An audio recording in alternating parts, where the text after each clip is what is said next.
I have always been freestyle rapping since I was in middle school. As I developed a love for hip hop, on top of my infinity to horror, I collected Halloween masks since I was a kid. Cadillac crack. That's all it takes. Bowl of wax. Motherfuckers don't know till it's too late. And it's Tuesday every 2 days and you straight. Get up in my face. She might be a southern chick, she might bust your lip. She might grab you with the kung fu grip on some uncomfortable shit. So it was only natural I would wear one, invest in a home studio, and start belting out compilations of trash. Album after album of ripped YouTube beats with muddy vocals, no mixing, and ear-stabbing ad-libs. In my drug-induced mind, I was thinking I was fucking cooking. Waiting on the day I would finally get signed. The capsule of the bottle will snap and cut you in half. Your throat right there, a masochist. Yeah, that's because I was getting mad with Chris. You know how it is. Around with me, suck my sack in my dick. To my dismay, that would never happen. Nobody was watching my slop. No one was looking for my latest drop. No one cared I was freestyling as this funny clown, making these weird-ass videos for every song just because I watched a Tekashi 6ix9ine documentary on Netflix, and his philosophy was never to drop a song without a visual. And I stood by that my whole career, so I kept pumping out more slop. To you to decide, yo, it's a one way you can ruin your life. You can have a gunplay, shoot to survive. I still was getting no more views. I teamed up with other artists and built roster, and then I formed Funhouse Productions, giving me diminutive hope that strangers were starting to like my music and my ideas. I met an audio engineer online while on Facebook as I was building up my socials slowly but surely. That ended up costing me a bunch of money, but also helped me stop putting out so much slop. I paid for the Bloodbath mixtape to be mixed and mastered, my first album release, and then I posted it on all musical platforms. But soon my manic low would negate all that. So wouldn't the crickets on my album and video drops.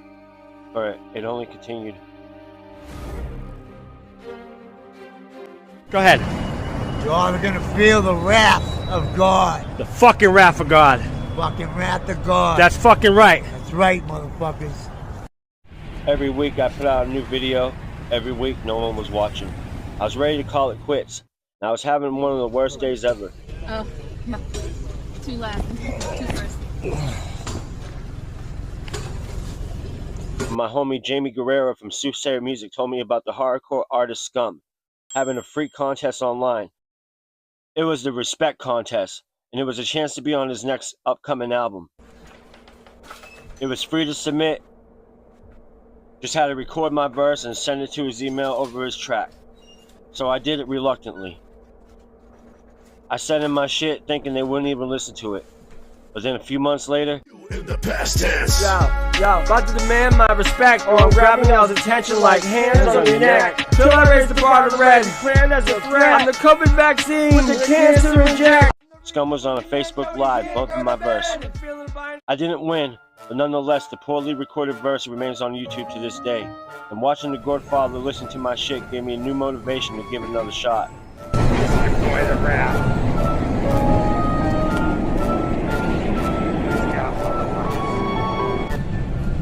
As far as the Juggalos, most people will tell you they are a fickle crowd, a tough crowd at that.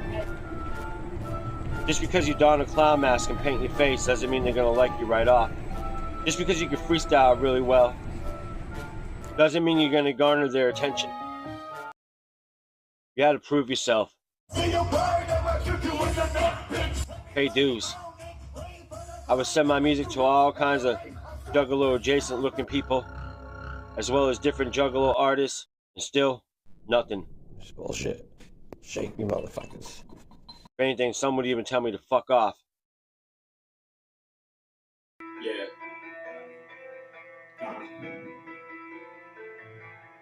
Yeah. Yeah. Back in the days when it was a choice, that's when they say, hush little boy. Ash my trade, drugs I enjoy, stab in my face, cut and destroy. You must cut and destroy, you must cut and destroy, cut and destroy. I woke up one morning, I was feeling really sad. For the party my youth were making us mission for some crap. It wasn't long after before I recorded and released my second project, Demonic Deliverance, where I used the same engineer for my last album. Though I wasn't that pleased with the mixes the first time, later I would learn what was my fault and what he should have changed. But for now, speaking of change, things were really changing for me both musically and in my real life.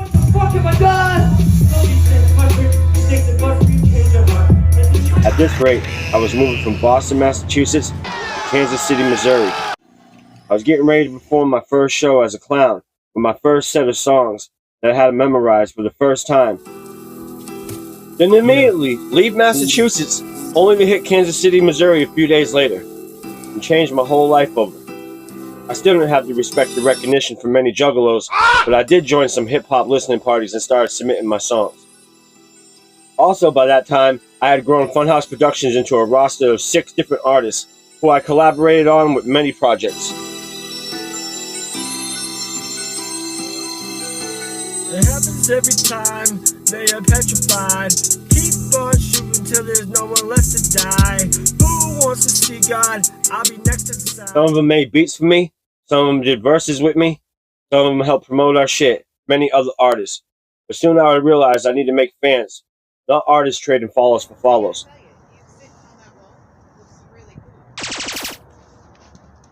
Yeah, make some noise.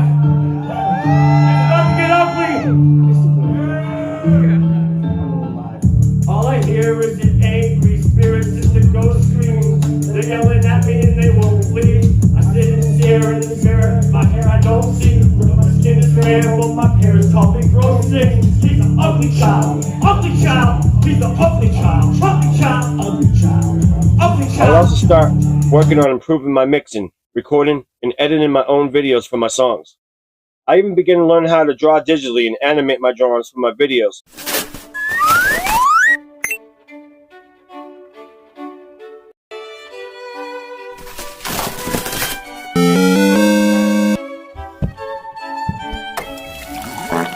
That way, I would always have a visual for every song that I put out, and I would not let Tekashi 69 down, even though he let everybody else down by ratting them out, like the rat that he is. You can find all my videos on YouTube. I make them myself. They're also trash. But anyways, we respect from a guy that dresses like this. But anyways, without further ado, let's just keep on rolling. However, nonetheless, Jugs and horrorcore fans still wasn't biting. At least not like what I wanted. That Halloween, I killed my first set ever at the Raven in Worcester, Massachusetts. It wasn't a horrorcore crowd, nor was it a huge crowd, but somehow, what little of the crowd was left still enjoyed my set. Not only was it my first time I performed the whole list of songs, but also it was the first time I ever painted my face to actually match my mask. I painted my entire face exactly like the mask. Even the nose was red. Something about the paint always stuck with me. I wish every time I fucking turned this on and it showed me a fucking ad. So, you wanted to know a little bit about why I like Wrath of God, how I found him. Looks like in the building. Oh, it's like Rath got a ride. And then also, why do I like how funny this dude is? Does it go? Oh, shit. My name is James A. Whitmill. I was the promoter for Spread the Dead. It was a YouTube channel. Now, I did promotions for that, and I learned of him and his music back at this point in time. It was about 2018, in between 18 and 20, and then he kind of fell off for me until about, I want to say about 2023, 2024, when I started to see him on other podcasts, and one of them is Swill's Edition.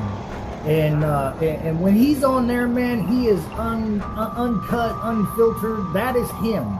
Like, there's no scripted about that. You can easily tell. Oh shit. One day you will leave, you'll be forever missed. While these memories always reminisce. One day you're on the team playing Sega Genesis. They'll kill you while you sleep, they'll give you the kiss. Follow cereal with George Jetson. Then the Flintstones. Then next it was Heathcliff. All during that time, I began marketing my music more and more, convincing myself my mask would be iconic. I just need to push it the right way. I immediately thought about Tom MacDonald, a fairly popular political rapper.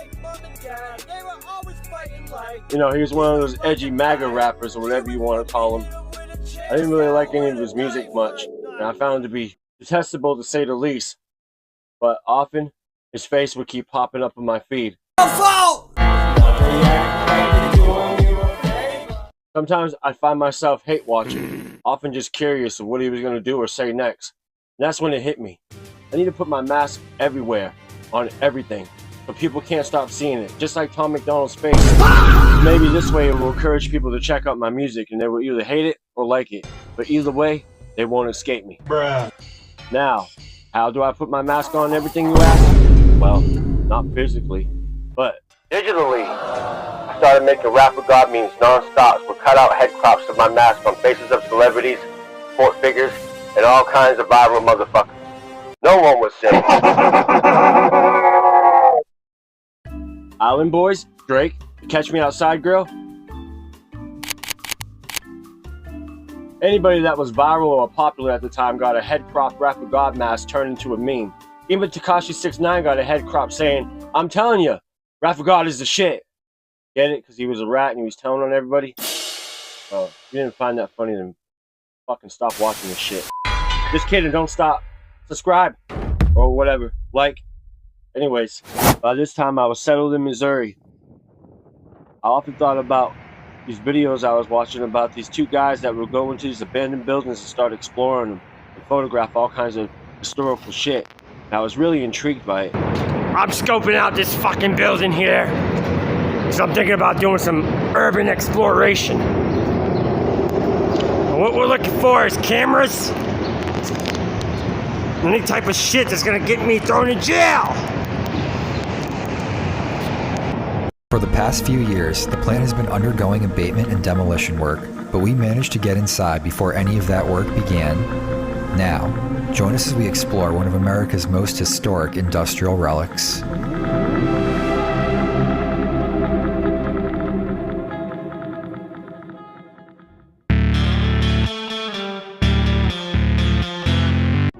Now, I've done some similar exploring before, like in some old abandoned houses I used to find in Tennessee, because I did live down there for 10 years, and some other little properties, but nothing really major, nothing like super huge.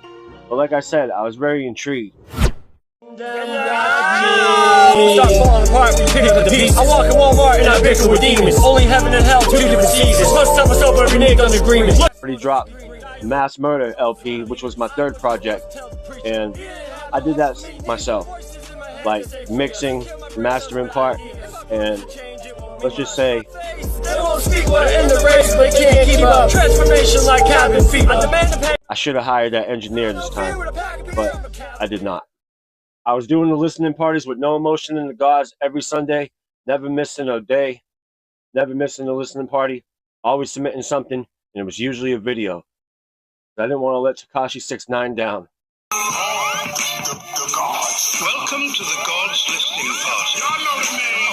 Being broadcast on YouTube, Twitch, Instagram, and Kick.com. About that time, I met a Canadian guy named General Deuce, aka, well, we'll just call him Mark. And he was part of a label called Occult 93. He asked me to join the label, even though I was already with Funhouse Productions. I decided to make an alliance and join. And I thought it would definitely help my career, and it did, and it also hurt my career. Well, it helped me hurt my career. Let's just say that. But we'll save that for another chapter. Through Occult 93 and JB Abyss, another rapper that was on the label, I was able to meet Rebel Joe.